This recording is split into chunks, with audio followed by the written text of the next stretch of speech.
Shrien Dewani was excused from his recent extradition hearing in London on the grounds of poor health. He's been suffering from post-traumatic stress disorder and depression since the murder of his bride in November 2010. The state of Mr. Dewani's mental health dominated discussions at Westminster Magistrates Court. It's previously prevented him from extradition to South Africa, where he faces trial for her murder. Now, under Section 91 of the Extradition Act 2003, the judge has to make a decision about a very important issue, and that's whether the physical or mental condition of the requested person, that's Mr. Dewani, is such that it would be either unjust or oppressive to extradite him.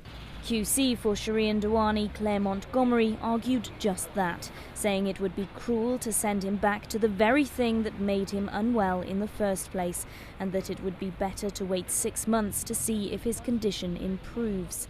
But that was contradicted by lawyers for the South African government, who saw no real sense in the delay and said they had done their utmost to ensure he would be well looked after until fit to stand trial. The judge has been deliberating over the past few weeks after hearing evidence from both teams' medical experts. Meanwhile, Anni Dewani's relatives want the wait to be over. The battle still goes on. 24th August, we will hear from Judge Riddle again. 24th July. And we hope we'll get closer to a closure for our daughter.